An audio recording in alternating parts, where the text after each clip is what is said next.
In the quiet town of Kavumbi, the sun hung low as Zawina stood by the graveside, dressed in a long indigo mourning gown.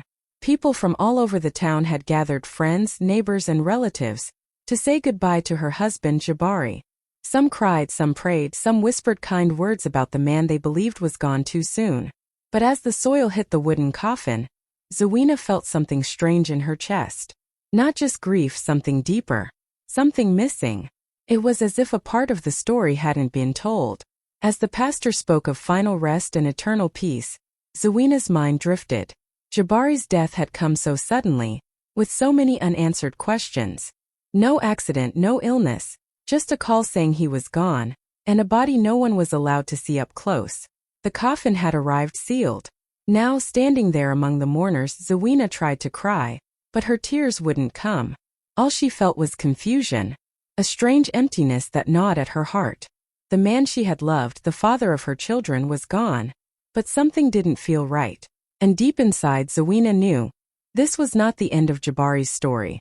A few days after the funeral, the house felt too quiet, the kind of quiet that makes your chest heavy. Zawina sat on the floor of their bedroom, surrounded by Jabari's old clothes and boxes. She wasn't ready to let go, but life was pushing her to move forward. As she opened a worn leather bag tucked deep in his wardrobe, she expected to find maybe some old papers or bills. But what she found made her hands freeze midair. Receipts. Expensive ones, from places she had never been, for gifts she had never received. Then came the love notes, written in neat handwriting on scented paper. "I miss your touch," one said. "Last night was perfect," said another. None of them were meant for her. Her fingers trembled as she picked up a small bundle of photographs tied with a red ribbon. In each picture, Jabari was smiling, but he wasn't smiling at her. He was with another woman, young, stylish, always clinging to his arm. They looked like a couple in love, happy and careless. Zawina had never seen her before, but the closeness was clear. Her heart began to pound. Her throat went dry. She stood up quickly, dizzy with questions. Who was this woman? How long had this been going on? Did anyone else know? Was she the only one left in the dark? Her knees weakened, but she refused to collapse. She stuffed the notes, receipts, and photos into a plastic bag and clutched it to her chest like a wound. The man she had buried with prayers and tears suddenly became a stranger. The grief she had been nursing now turned into something sharper. Confusion, betrayal, fear. She didn't know it yet, but this was the beginning of a journey she never asked for. A journey into the shadows her husband had left behind. 2 weeks had passed since Jabari's funeral, but Zawina's heart hadn't found peace. The love notes, the receipts, the photos, they kept spinning in her mind like a storm that wouldn't stop. She couldn't sleep, couldn't eat. Her chest felt tight with questions. Who was that woman? And why had Jabari lied to her for so long? One morning, unable to take it anymore, Zawina packed a small bag and took a bus to Makale, the place mentioned in the receipts. She didn't know what she was looking for, but something deep inside her whispered, "Go." The town of Makale was calm, with wide streets and quiet homes. As Zawina walked slowly, scanning every corner, her heart thumped in her chest like a drum. Then, as she turned onto a small side street, her world stopped. There he was. Jabari. Alive. Laughing. Holding hands with the same young woman from the photos. Zawina's body froze. Her mouth went dry. She blinked, thinking her eyes were playing tricks on her. But it was him. The same voice, the same walk, the same smile. He looked healthy, happy, even younger. Zawina felt the ground slip beneath her. Her knees buckled, and she had to hold onto a nearby pole to stay standing. She wanted to scream, to run, to collapse. This man, her husband, the one she had buried, was here, alive and living a new life like she and the children had never existed. She watched as they walked into a shop together, laughing like newlyweds. Tears welled up in her eyes, but she couldn't look away. Her heart was breaking all over again, in a way no funeral could ever prepare her for. Everything she thought she knew had just shattered. Jabari hadn't died. He had disappeared by choice. And now Zawina was standing in the middle of Makale, invisible to the man she once loved more than life itself. Zawina couldn't stop herself. Her legs moved on their own as she followed Jabari and the young woman through the streets of Makale. She kept her distance, heart pounding with every step. They held hands so openly, laughing like there was no past to hide from. After a while they reached a quiet neighborhood. Nothing like the life Zawina had left behind. The houses were large, gates shining, flowers blooming by the fences. And then they stopped in front of a mansion. A real mansion. White walls, glass windows, a sparkling car parked outside. Zawina stood hidden behind a tree across the road, her breath catching in her throat. She watched as the woman, Amari she would later learn, unlocked the gate and welcomed Jabari inside like a king returning home. They looked comfortable, like this was their normal life. And all Zawina could think was how? Jabari had always told her they were broke. That money was tight. That dreams like this weren't for people like them. Back in Kavumbi, she had sold her wedding ring just to buy food. Their children had gone to school with torn shoes. She had cried at night while he worked late. And here he was, living in riches in luxury with another woman. Zawina's hands trembled as she held onto the fence for support. She stared at the house, at the balcony with soft chairs and potted plants, at the curtains blowing gently through wide glass doors. Everything she had once prayed for was right there, but for someone else. Not for her. Not for the woman who had stood by him during the hard years. She felt like she was watching a movie, only this one was cruel, and she was the forgotten character. Her heart ached so deeply it felt hard to breathe. Tears ran silently down her face as she stood in the shadows, watching the life she had never been allowed to have. Her whole world had been a lie, and now she was staring at the truth, with no one to hold her, no one to tell her what to do next. The next morning Zawina couldn't take it anymore. She didn't travel all the way to Makiel to just stand and cry in the shadows. Her heart was shattered, but she needed answers. Real ones. So she waited near the mansion, hands sweating, mind racing. When Jabari stepped out to take a walk alone, Zawina stepped in front of him, blocking his path. He froze. For a moment his face changed, like he'd seen a ghost. And maybe he had. After all, she was supposed to be the mourning widow. The broken woman who buried her husband 2 weeks ago. Jabari, she whispered, her voice shaking. Why? How could you do this to me? To your children? But he didn't flinch. He simply laughed, a cold, bitter laugh. You buried someone else, he said like it was nothing. I don't know what funeral you went to, but it wasn't mine. Zawina's mouth opened, but no words came. Her hands clutched the photo she had brought with her, the one from their wedding. Her fingers trembled as she held it out. You were my husband, she said. You promised me forever. Just then Amari came out of the gate, her arms folded, a smug smile on her face. She looked Zawina up and down like she was nothing. This is who you're crying over? Amari scoffed. He's with me now. You can go back to your sad little village. Zawina felt like someone had slapped her. The words, the smirk, the lies, it was too much. She looked at Jabari, searching for any piece of the man she once loved, but he looked away, silent, like she didn't even matter. Her knees felt weak, her chest tight. She turned around slowly, holding the photo to her chest like a shield. Every step away from that mansion felt heavier than the last. Her world had collapsed right there on that rich, cold pavement. The man she had buried was alive, but the love they once shared?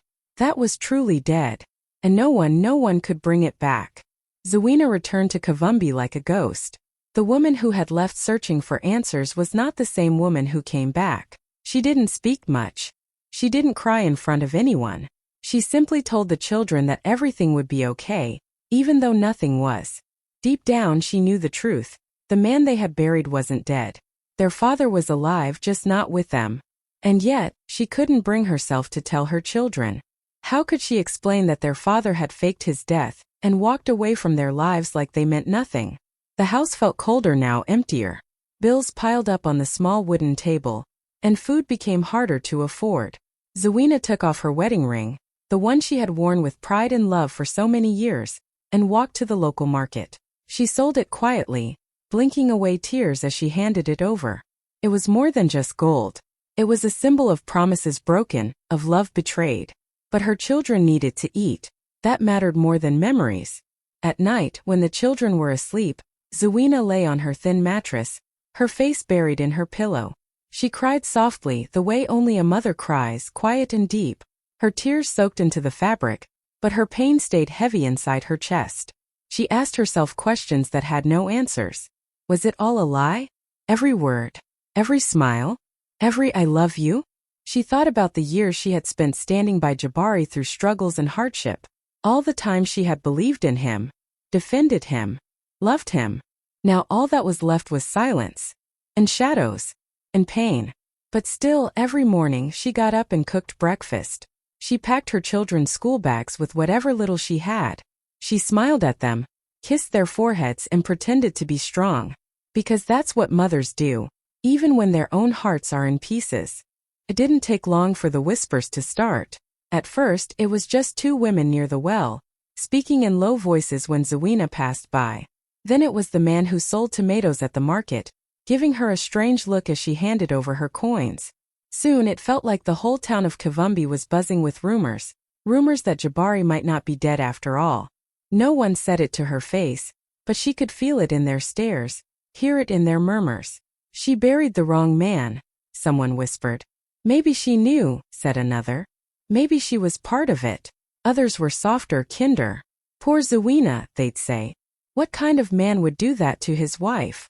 Zawina heard it all, even when they thought she couldn't. Every step she took through the market felt heavier than the last. She kept her head down, her scarf pulled low, her eyes fixed on the ground. She didn't want to see their faces, the judgment, the curiosity, the pity. She just wanted peace. But peace felt like a faraway dream. She remembered how respected she once was, how she used to walk through the market with her head held high, smiling at neighbors, laughing with her children. Now she was the woman with the mystery husband, the widow who might not be a widow, the wife who had been fooled, and some said shamed. The worst part was, she had no voice in the story being told. No one knew what she had seen. No one knew the weight she carried in her chest. They only saw what they wanted to see. And yet, she didn't defend herself. She couldn't. The truth was too painful to speak out loud. So she walked in silence, holding her woven shopping basket, holding her pain, holding her dignity as best as she could, even when the world tried to take it away. And deep down, a tiny fire began to grow. Not of anger, but of something stronger. One day, she thought, they will know the full story. But for now, let them whisper. I will walk on. One quiet morning as the sun slowly rose over Kivumbi, Zawina heard a soft knock on her door. When she opened it, no one was there. Just a plain brown envelope sitting on the mat. No name. No return address. Just her name written shakily across the front, Zawina. Her hands trembled as she picked it up and slowly walked back inside, her heart pounding for reasons she couldn't explain. She sat on the edge of her bed, stared at the envelope for a long moment, then finally opened it. Inside was a single note, written in neat but unfamiliar handwriting. It said, "You deserve to know the truth. You were never the only one." Zawina blinked, reading the words over and over again. Her stomach tightened. Her breath caught. Then beneath the letter she found a photo. One that made her whole body freeze. It was Jabari again, but not with Amari this time. This was yet another woman. Younger, dressed in a bright floral dress, sitting close to him at a beachside cafe. He had his arm around her. They looked happy, intimate, comfortable. Like a couple. The way he used to sit with Zawina long ago, before lies became their story. Zawina stared at the photo, her fingers curling tightly around the edges. Her chest burned. Her eyes welled with fresh tears, but this time it wasn't just sadness, it was rage. How many women were there? How many lies had she swallowed without even knowing it? Had he ever truly loved her at all? Or had she just been one of many chapters in a book he never intended to finish? The letter didn't say who sent it. Maybe it was one of his mistresses tired of the games. Maybe it was a stranger who had seen too much. But it didn't matter. The truth was now crashing through the walls of everything she had once believed. Zawina sat in silence for a long time, the photo in one hand, the letter in the other. And slowly, something inside her began to shift. She wasn't just mourning a man anymore. She was waking up from a nightmare. Zawina walked the long dirt path to the cemetery before sunrise, carrying the brown envelope, the photos and all the weight she'd been hiding from her children. The air was cool, the sky still pale, and the earth around her mother's grave smelled of rain. She knelt, placed her hand on the worn headstone, and finally let herself break. The sobs came hard, ugly, shaking, gut deep. She told her mother everything. The fake funeral, the mansion, Amari's smirk, the anonymous letter, The new woman in the photo, the whispers in town, the hunger at home, the ring she had sold. "Mama, what did I do wrong?" she cried into the soil. "Why wasn't I enough?" Her tears soaked the ground, and for a moment she wished she could curl up there and disappear. But then a memory drifted back, her mother's voice strong and steady. "When life throws you to the ground, girl, pick something up before you stand." Zawina wiped her face. She looked at the photo again, not as a wound this time but as evidence. Truth. She thought of her children's faces, the way they trusted her to make tomorrow happen. She rose slowly, pressing her palm flat to the headstone. "No more," she whispered. "No more crying for a man who chose lies. I fight for my children now. I fight for me." She tore the edge of the letter and tucked a piece under a stone at the grave. An offering, a promise. Then she stood taller than she had in weeks. The walk back to town was the same road, but it didn't feel the same. Zawina was still hurting, still broke, still unsure of what came next. But she was no longer helpless. Grief had cracked her open. Now courage would grow in the space that pain left behind. Her next chapter had just begun. Back at home in Kavumbi, something began to stir inside Zawina. It started small, just a quiet thought in the middle of the night as she lay awake, staring at the ceiling. "What do I have left?" she asked herself. And the answer came gently, "My hands." Her hands. The same ones her mother once taught to sew when she was a young girl. Before marriage. Before motherhood. Before heartbreak. That week, Zawina dug out the old sewing machine from the corner of the storage room, covered in dust but still working. She cleaned it slowly, carefully, like it was something holy. With fabric scraps she had saved from long ago, she started sewing again. Not just clothes but stories. Her first dress was bright yellow with deep blue patterns. She called it Survivor. Her second was bold red with gold thread. Rebirth. Every piece she made carried something of her journey. Pain stitched into the seams. Strength in the colors. Hope in every fold. She poured herself into the work, sewing late into the night by candlelight while her children slept. Soon the neighbors noticed. Then a woman from the market asked her to make a skirt. Then 2 more women came asking for dresses. "Your fabric feels alive," one of them said, turning slowly in the mirror. "It speaks." Word spread. Photos of her designs began to appear on social media.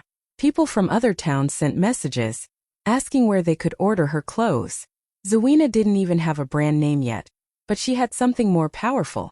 A fire within her that no lie, no betrayal, no heartbreak could put out. She sat by the window one evening sewing a long kitenge gown, her fingers moving fast, her heart full.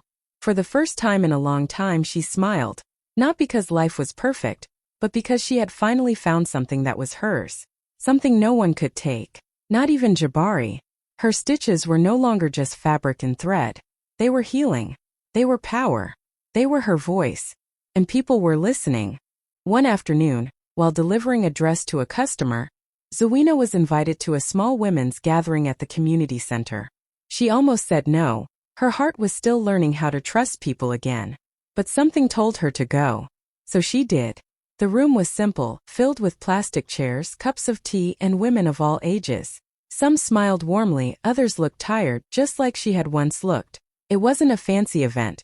Just women talking, listening, and holding space for each other. When it was Zawina's turn to speak, she stood up slowly. Her voice was soft at first, a little shaky, but her words carried truth. "I buried a man I thought I knew," she began. "Then I found him living another life with someone else. And I thought it would break me. But it didn't. I broke, yes. But I also rose." The room went silent. Every woman leaned in.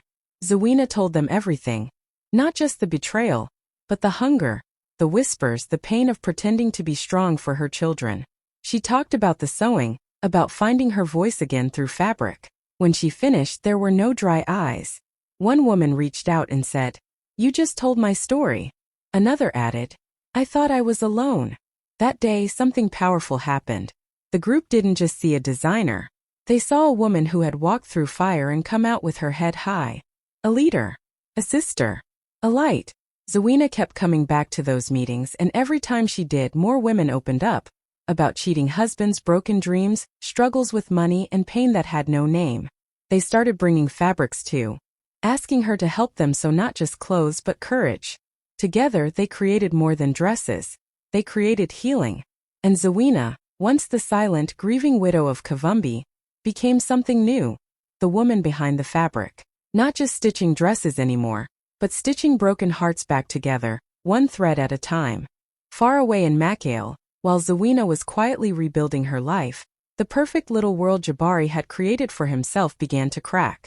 Amari, once so proud and smug, started noticing things. Jabari was coming home later than usual. He was always on his phone, stepping outside to take calls in whispers. Money that used to flow so easily suddenly became tight. Just a small delay, he'd say. Don't worry. I've got everything under control. But Amari began to worry. One day a stranger showed up at their gate. A woman older than Amari, fierce and angry. She didn't knock. She stormed in, shouting Jabari's name. Where is he? She demanded. Tell that liar to come out and face me. Amari stood frozen, confused. Then the woman held up photos.